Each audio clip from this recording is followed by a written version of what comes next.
then if you wear anything other than that, you're too dressed up here. So it's kind of like you get around in like your, it's like Bruce Wayne by day, Batman by night.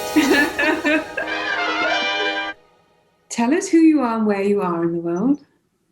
My name is Nicola Milan and I'm from Perth, Western Australia.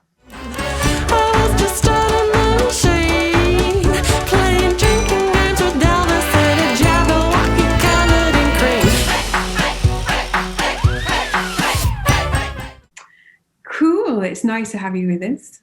And this is Anwen. And your friend. She's my mascot for the evening. Very good. So let's start with your music. You're a jazz singer, but it's not just ordinary jazz. Tell us a little bit about your music influences and your sound. No, it's not really traditional jazz. It's kind of, I take a bit of this and a bit of that from all the different kind of parts of jazz. So it's got a bit of trad jazz in there, and then we've got some more dissonant chords and things that kind of come in, and then when I'm performing with my 8-piece band, we use like an electric bass instead of a double bass, and we have some hip hop beats that kind of come through as well. So there's a bit of it like a trip hop influence to some of the sounds when, like, some of the tracks when they get produced. For example, one of my tracks, what's it called? You need to phone a friend. So what happens when you I need to get to you. I'll make a suggestion. Yeah, phone a friend. What is that song called? Oh, Things I Do to Get to You. Did you just say that? I just said that. Yeah, that one has got the trip hop sound, and I've written a couple others recently that I need to record that have got a bit more of a trip hop vibe to them. Got your number, I'm texting you. We should be together and I'll wait for you forever, and I know you love me too. Found your jacket, I keep it here,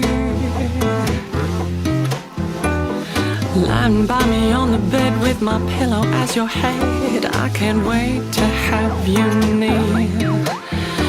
So I calling right now. Wait till you call me back all night, 'cause I know that when you finally do, you'll see I'm so completely right for you. You're a big fan of dressing up and sort of cabaret style performances, and where did that love come from? You've done your research. Yeah, no, I do. It was fun and games, isn't it? I mean, Clearly, I don't dress like this on the stage, but I don't know. It's like having an alter ego when you're. Is it Beyonce has Sasha Fierce or something like that? Marilyn Monroe isn't really Marilyn Monroe. Yeah, and all that kind of stuff. You've got like an alter ego, and she just comes out on stage, and she's the one that likes the sequins and the feathers and the pizzazz. This is the real thing. The Last Time video, it looks like a lot of fun, like you had a lot of fun making it, and the costumes and I want to talk about the lyrics. For example, Jabberwockies covered in cream, dreams of wrestling teams, vampires sucking on your big toe. What the hell is that song about?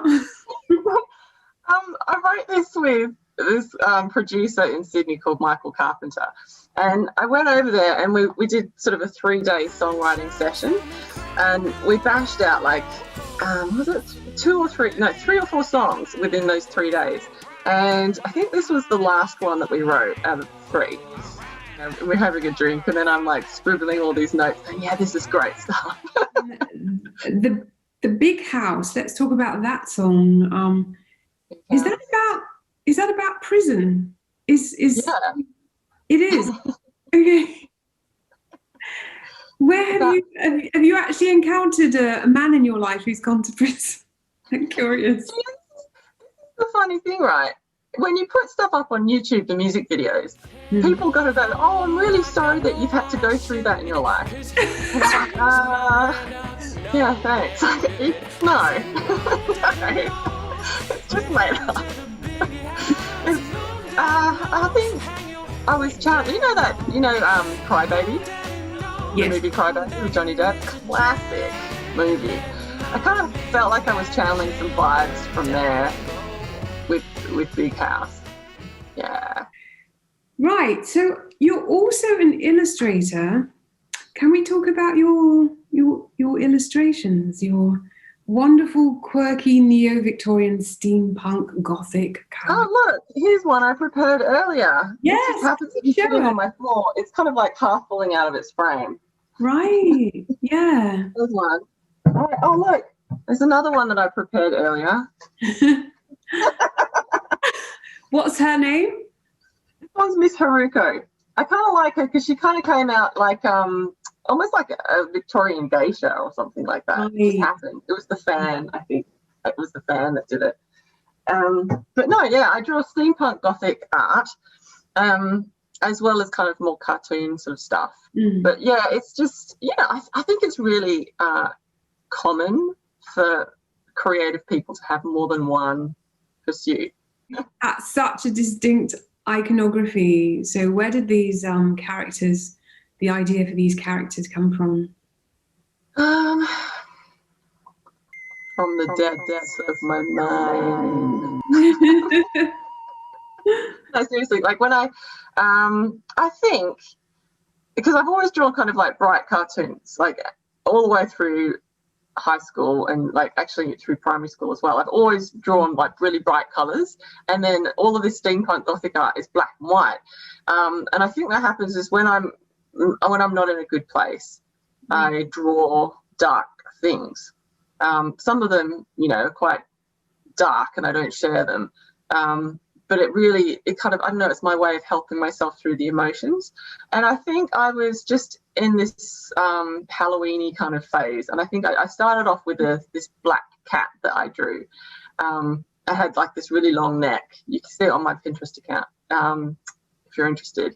And then it kind of had that kind of Tim Burton kind of gothic vibe, but it was a little bit different. And I'm like, oh, that's cool.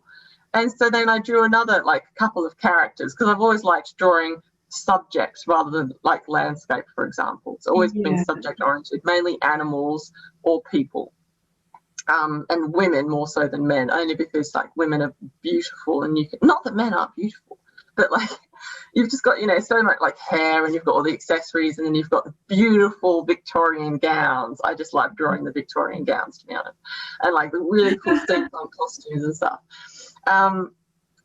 So and then I drew this other steampunk gothic couple, and then I just kind of really liked the style. It kind of really resonated with satisfying that dark side of me that never really gets to pop its head out into the public forum and say hello.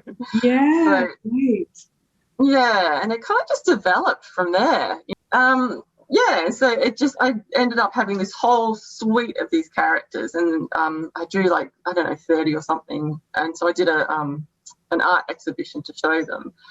And that was a couple of years ago at Fringe. I did this big Fringe show called Freaky Little Creatures, and it was epic because I had bats like literally all over the wall of Not the real side. Not real bats. Oh yeah, real bats. Paper bats. But they were like literally all over the side of this kind of mini warehouse that I hired for the exhibition.